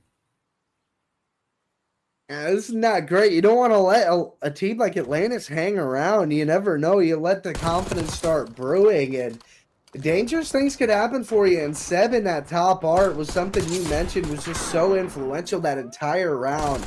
And defensively, that's what it's about over towards B, making sure you can lock down that top art and just be as sneaky as possible. He hung out right behind the door knowing someone was going to try to flank, maybe think they were free, and the rat trap snaps, and it's to a 2-0 lead for Atlantis. Absolutely. This is what you want to see, ladies and gentlemen. This is where the game really starts to come in on alive. Because now Houston Spartans, they need to try and go in for the big play here and try to go in for that reverse sweep. Callie has been an influential player for a lot of these rounds. His shots have been counting. A lot of these engagements, yeah, he is going 12 and 15, but his engagements purely on the basis of impact frags has been a lot more better in comparison to his teammates. But for now, you can tell Houston Spartans taking things a lot more seriously. They're making sure they're not giving away kills unnecessarily, and they're playing for the trade-offs. And with not Miso going in for frags like this, he's climbing up that leaderboard. Climbing ever so slowly. Defense needs to lock in here. Doing good so far. Only 1 tick given up through the beginning parts of this round. Lives in a great spot for Houston as well. Really starting to take that dominance. You didn't want Atlantis to walk away with this thing 3-0. And if they do walk away with it, it's really tough to win 3 rounds in a row and control on ball. And that's what Houston's tasked with here. Miso on the 5 spree will make his way towards top art. Does pick up a kill, gets towards 6. And that cruise missile should be looming for him pretty soon here. Massacre going to get a good kill. Almost turns around and goes absolutely wild. Up top, Cat. Not to be happened. Teammate with the trade is going to stop another offensive push for Atlantis. Yeah, Atlantis are not going to be able to do much here. But at the bare minimum, a lot of these spawn traps have instantly been snuffed out. coming through from the members of Atlantis. Houston now, they need to try and work their way back in to these points to try and reclaim this. Massacre good for the first opening kill, over towards one. Lacoste slides across, able to live here. A little bit dicey for the play. 30 seconds left to try and hold these ones down. They can't give any more ticks moving forward because Houston Spartans, they need to send a message in this particular round that they're not out here to play. It doesn't matter what happened in these first 2 rounds because the team has now done a complete 180. Yeah, they're running and gunning right now, and that's what made them successful throughout this whole thing. And now it's a 20-2 shellacking in the lives department. 2 picks do come through for the side of Atlanta, so at least you come away with something. If this does go towards that round number 5, that'll help that tick count. But if you just let Houston Spartans wake up, this is not going to be good. Absolutely. The Spartans are just under so much pressure. And it seems that under the pressure, the team is just able to perform so well, too. To get a dominant 19-1 on the lives department for this particular map is just completely unheard of because on this map, multi-fragging is very difficult considering how many different open angles there are and how many different positions you can get shot from, too. The Spartans, though, still an upwards climb. They can't really lose out on this because Atlantis, they just need 1 more point to win. So they can't relax just yet. Maybe if they do get 1 more round in their favor, then the momentum will be more than enough for them to snowball this game in their favor completely. And they stopped the offense, which was something that Atlantis looked pretty good on, and they did it convincingly so. Looking for more of the same here, but offensively this time. Atlantis trying their best to fend it off, but the pressure already there. It's taking a half on A already for Houston Spartans. Do get flushed off of the hill for the moment, so looking for a reset, but B Street is all the way open. Wouldn't be surprised if that's the play, but it looks like it's just a hit through mid doors as a different attack towards that A site. But now here's a little bit of presence towards the B side for Houston. Yeah, the underside of the vault being fully controlled over as well. It's going to be a little bit of an issue for them. It's all up to Cali to maybe find this opening kill over onto Massacre, but instead it's going to be Switch to come in for the backup. TH, good for the shots. They're going to be able to find the kills, but the engagement's taken a little bit too lightly here coming in from either side as Houston now splitting their man force up into 2 different positions, trying to go in for double ticks as much as they possibly can. Split the attention, play for the time here as Massacre able to live, go through so much, but still on towards the point. They need to try and pick one. Members of Atlantis, they're scrambling the communication lines completely. Rambunctious, but never mind. Seven's going to be able to shut down Massacre with a kill from the car. And now they need to try and figure something out soon because look at the ticks here, Shake. They have both points down to 2 ticks already. This couldn't have been any worse. No, it's a really bad spot for Atlantis to be in. You're looking at around 5. If you can't hit that stop button immediately, you do have a good little life lead building here, but you're going to dig into that if you're Houston Spartans. Not able to get anything towards one of these points just yet, and it's just been enough to stop the progress out of Atlantis. And now you have less than 30 seconds left on the clock in Houston, under 10 lives. Yeah, this is bad. They spread their man force out a little bit too much, and this could be costing them big here if they're not careful. The ticks are going to be going through as the members of Houston Spartan need to be a lot more careful in their overall engagements. Lives not looking as clean, but down over to the last 2 differences as they do get the tick going for themselves, and B being 1 point away. They just need a good kill streak going for themselves, and they're instantly going to be the ones to be in favor. But look at the lives already in a pretty massive detriment. The Squid, they do get another kill, and this could all but be over just because of the lives here. TH able to find a couple of frags from the sidelines. Lacoste is going to be able to shut down another. Down over to the last 3 players. This is going to be a miracle and a half if the members of Houston Spartans are going to be able to take this. Houston Spartans A site done. 2 lives left, though. It's going to be an absolute masterclass needed. See what picks are going to come through. Big gunfight already setting up for TH. Able to get away with his life and hit that regen. Oh, no. Get that kill, no. And that should just about do it for the round. And Atlantis, they'll stick around. For the map number 4, they win the control. Yeah, this was a big question mark coming through from the members of the Spartans. Overconfidence is something that you should never have, especially here in Champs, ladies and gentlemen, because anything could happen to you.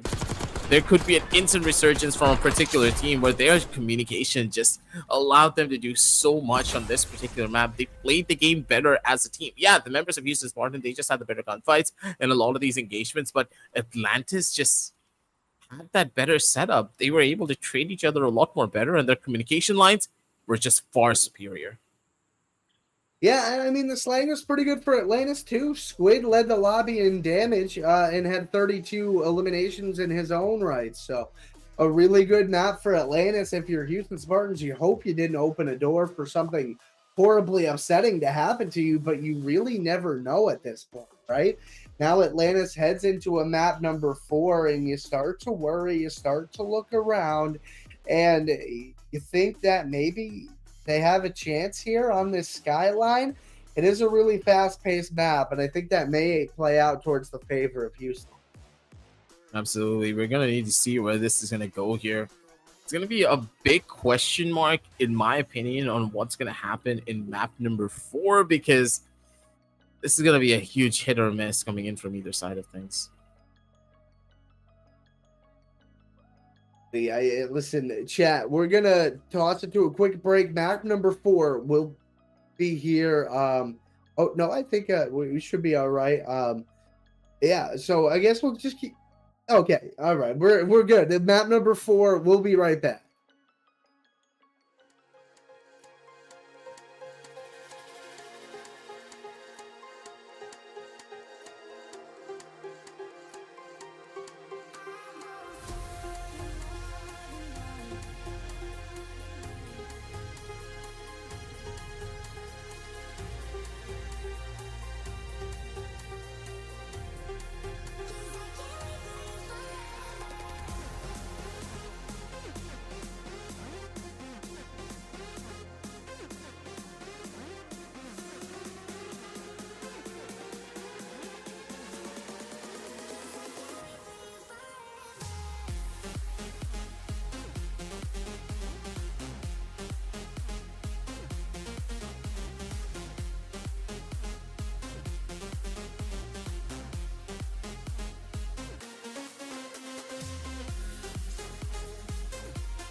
Alrighty, ladies and gentlemen, map number 4. It has been do or die time for a little bit for Atlantis, and they look to continue to fight and stay alive here in the losers round, fighting for their champs' lives here, as well as the Houston Spartans with a 2-1 lead in the series. But in Atlantis, with the lead early on, I'm Shake along with Aggressive in the booth.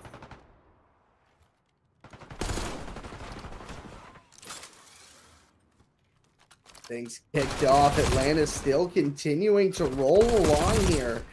Not facing much resistance, maintaining that P2 side as well. Almost a 30-point lead amounting here. Still a few seconds of scrap left. Houston Spartans just trying to make their way towards this P2 side. Going to work through Kitchen. Trying to find some of these kills, but continuing to get cut down. Is the side of Houston finally getting a couple of kills through the back, but only one player left up is going to get dealt with by Seb. That trade does come out, but Houston, they're in a bad spot, down 40 already.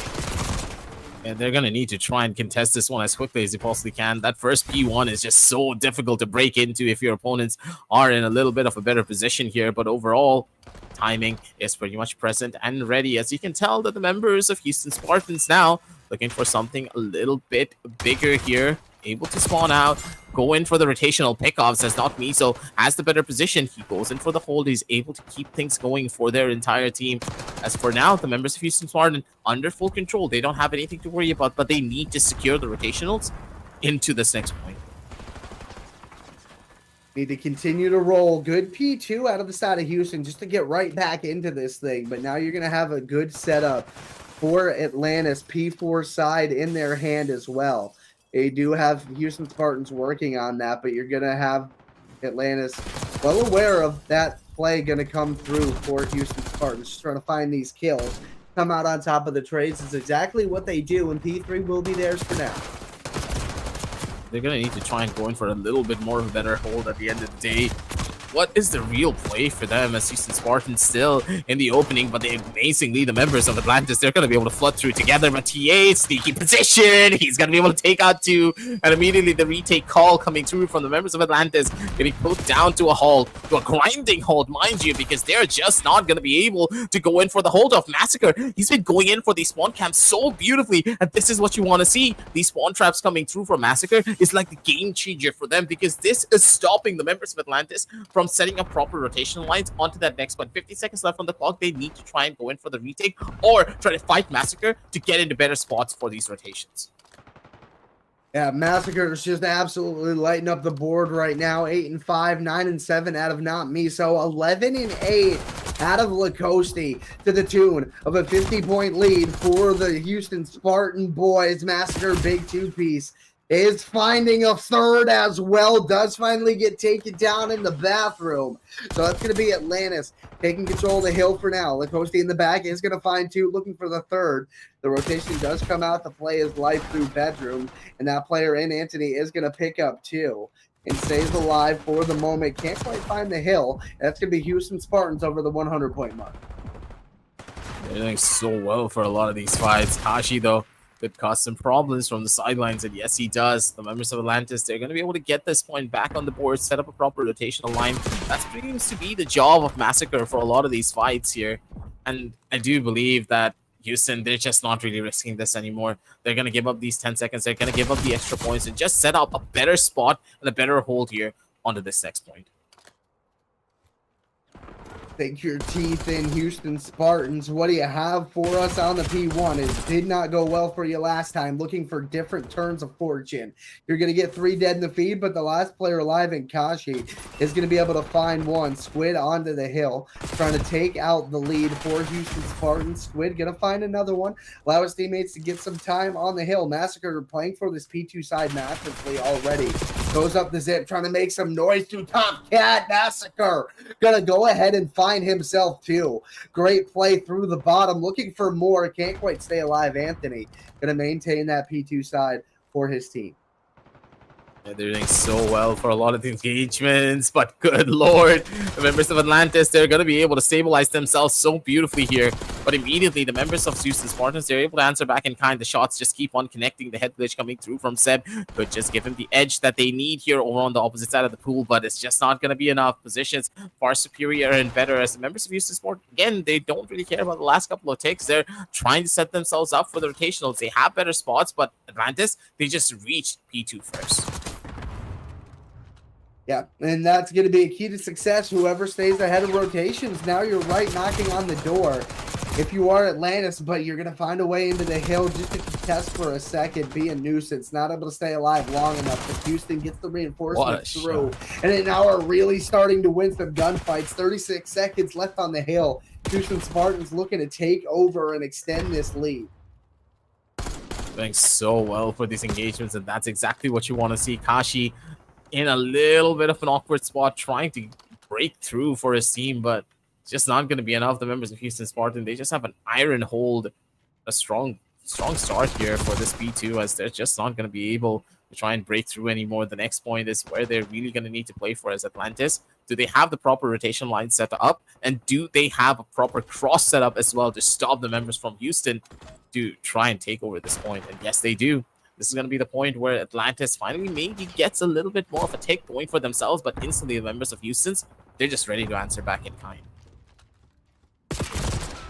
Houston Spartans about a 45-point lead, looking to take over towards 50, but that's going to be a good 4 dead for the side of Atlantis, who can now try to work back into this game yet again. Houston Spartans have just been a little bit ahead in pacing so far, but Atlantis has kept this game close enough to try to make things interesting. Couple of players on the P3 now trying to stay alive. They're going to get swarmed by Houston Spartans. That's 3 dead. I guess the good news is, with about 20 seconds left, you're in the best spot you could be for this P4, but you need to stay alive, win some more gunfights. I need to see where this is going to go for them, as this is just not looking as clean as you would have hoped for. But for the members of Houston Spartans, but still, they're able to hold on to the point, and that is unheard of. They do have a lot to play for themselves. As 193 to 136, ladies and gentlemen. The climb is gonna be steep for the members of Atlantis, but they need to start here. As Kashi able to find the trades off. Squid comes in strong with a double here, and Seb comes in even better from the top rope, being able to shut down all of the members of Houston Spartans, instantly sending them back onto spawn. And the reclaim needs to happen here. If Houston loses this fight, it's all but over. They can't really go in for this engagement anymore on this point, and they probably need to go in for a setup for the rotations instead. Yeah, that's going to be the plan. Maintain the lead as much as you can. Try to get some of these exit kills here. You are going to have Kashi being very influential throughout this entire map. Pushed up now, making sure his team spawns out towards that P2 side. Houston going to be able to find some time, get over that 200-point mark on the end of that P4 as we make our way towards the third set of rotations here, aggressive. And it's just been a really good game of hardpoint, and Houston's just been barely ahead the whole time. It's mainly because of the rotational plays that they're able to do so much, but Atlantis, when it comes down to these retake situations, they're just looking to be so much cleaner in comparison to the members of Houston. We're just struggling to get a proper foothold in a lot of these fights. But on those money points, you can tell that Houston, they just have a proper read, but their team play and synergy, especially for a couple of these trades, have not really been working out in their favor. Massacre, who was trying to play a little bit more for the spawn trap role, now playing a little bit more with the team because he knows that his team is just having a rough time trying to set up these trades. Yeah, the hill time out of Miso has been a little bit hard to come by for him. Massacre doing really well around the hill, as well as playing rotations. He's been a benefactor of a lot of early hill time.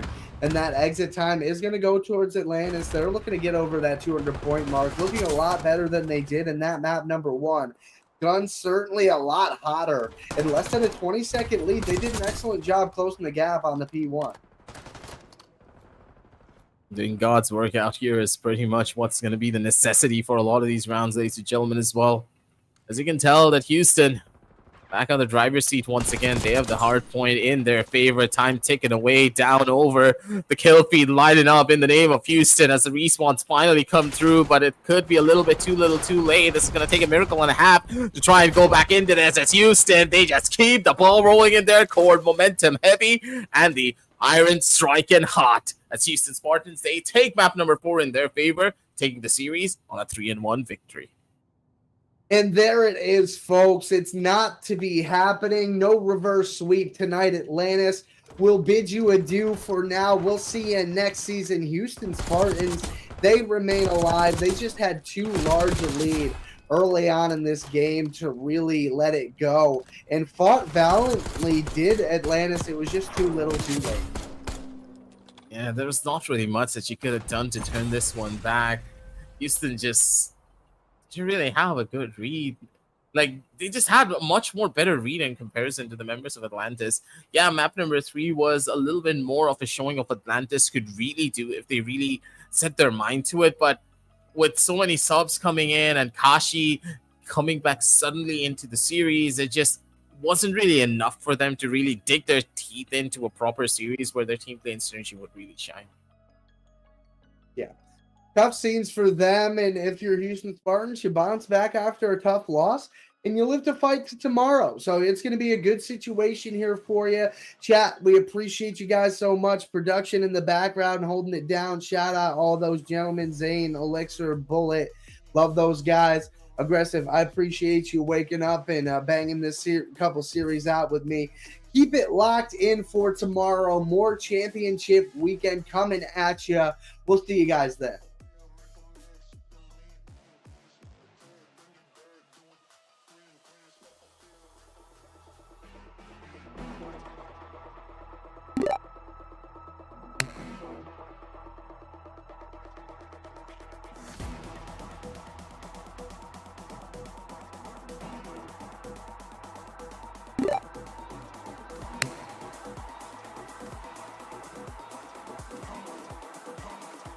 Like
dead.